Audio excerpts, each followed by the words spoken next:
I don't sweat easily, even in summers like this one. That day, drops were falling on the ground like a ticking clock. My body was clenched, resisting every move Diana made.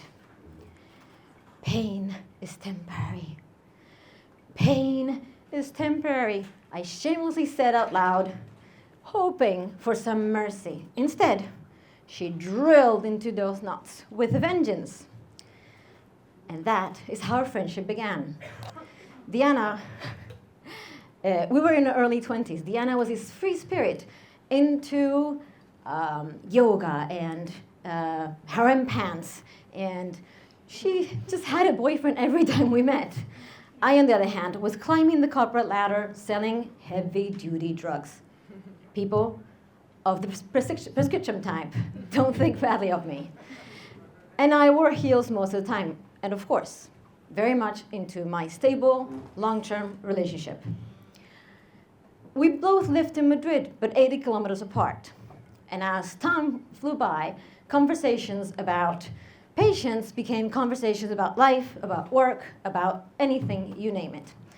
I remember during those early days, I even tried to secretly book a massage with her to get to talk to her a bit more, because it was completely impossible to get our friendship off the massage table.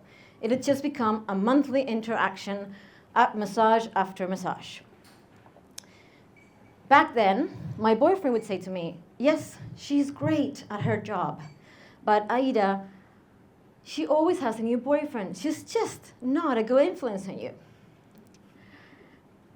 One massage I'll never forget. And it wasn't because of her hands drilling into me, which they were. It was more because of the way her words hurt. Aida, the universe is giving you an opportunity to get to know yourself better and to love yourself more. If he's walked away, you just can't take him back. It was like 1,000 knives, but she was so true. And that breakup at 35 gave me a new life. And it also gave me something else. It finally gave us the chance to explore our friendship further. We connected like never before. We went hiking together, biking together, swimming together, doing everything together, and talked for hours on end. It was in the midst of a breezy summer night that we looked over each other, over the sound of the loud music, and we knew we were onto something. Those twin brothers that had been eyeing us all night were finally making a move. They had that Mediterranean swagger, a little too much cologne, a little less shirt. And boy, did they move that night, and not exactly on the dance floor. She became my soul sister, my sex therapist as I ventured into new, exciting realms. She was there for me, I was there for her. She was the only friend at my dad's funeral. She was there the first time I lost a job. I remember the smell and the touch of her skin, a night when she just picked me up from hospital and my vision was still blurry from heavy meds. She had made the effort of traveling hundreds of kilometers to come pick me up and dropped everything to take care of me for a week. She was that kind of friend. And just a little bit earlier than that, I had moved away. So it became very apparent that our only connection was through the phone. Now, being the free spirit that she was, she didn't pay attention to her phone very often. And I was okay with that. I mean, all of those missed calls, all of those unopened messages, I knew they didn't really mean that much. At some point, we would reconnect. Becoming my mother rewired everything. I chose to breastfeed. And that meant that I had to adapt to my baby's schedule. I was torn between my craving for freedom and my need to connect with my baby. And having to be there for him 24/7. And I mean, that's every second of every minute of every hour of every day. You got the picture, right?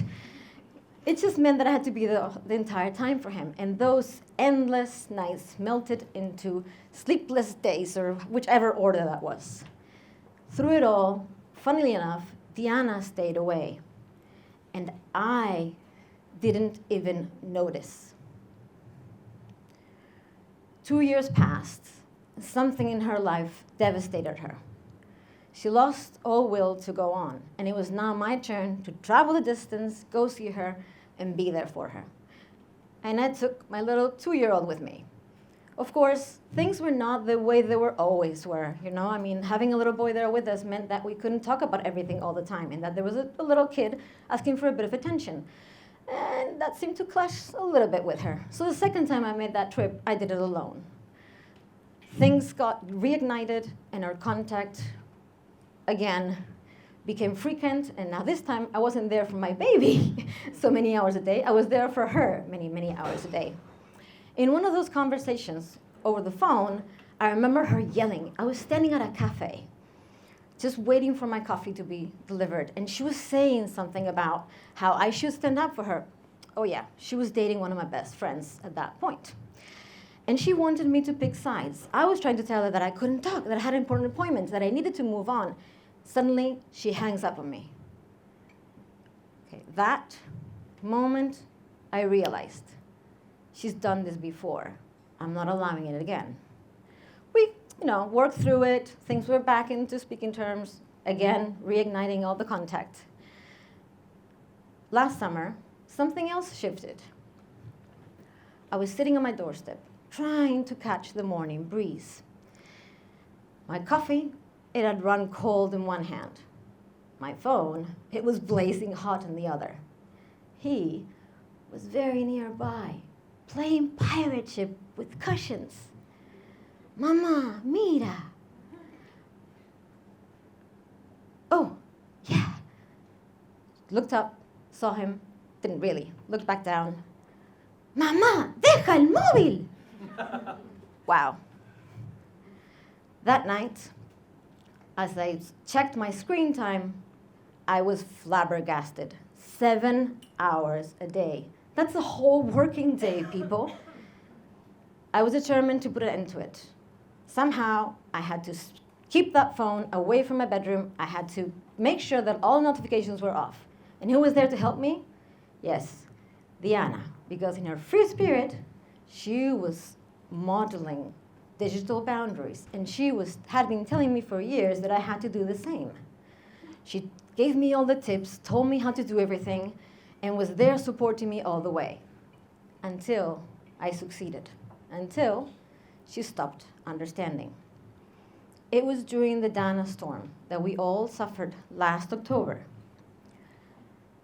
And I'm sure that many of you were completely overwhelmed by the heat of all the messages we were getting from our loved ones across the world. But amongst all of those messages, there was one that was not coming. Days passed, a week passed. Finally, I get a message from Diana, and I thought, excited, oh, she cares. She's going to ask me how I'm doing after the storm. Except she didn't. This did not sound like her. It was cold, it was raw, it was cruel. Aida, when you're with friends, you're with friends. When you're working, you're working. Working out. When you're with your family, you're with them. I don't feel valued by you. You're not making time for me. I remember that I had to put that message away for days. I had to ask friends here in Valencia to help me reread that and work through that. And it took me at least 2 more days until I could reply to that message. I gathered my spirit, phone shaking in my hand, and I replied, Diana, thank you for sharing your thoughts. I had no idea you were suffering. I'm sorry, but I'm not responsible for your feelings. And we've talked about this. You've been helping me. Why don't we talk? She replied instantly, and it hurt even more. You were not there for me, Aida, when I needed you most. Now, I don't need you at all. I was shattered. I couldn't believe I was reading those words. And of course, it really affected me. For weeks on end, we were going there back and forth sending messages. I tried to call her. She wouldn't pick up. She picked up once to say she couldn't talk. I even sent her video messages trying to explain what the situation was like for me. At one point, I received an 11-minute voice message. And not once did she acknowledge that she understood anything of what I was been going through. She was only sharing again her one-sided situation. I never replied to that message. Pain cuts deep. In this case, because it's the quiet erosion of a friendship that once healed me that is now hurting me. Don't get me wrong, I still reach my phone to call her and, tell her a story or ask her how she's doing or even ask her if this pain will go away. And remember her words, pain is temporary. I once learned that through my body. I am now learning it through my soul.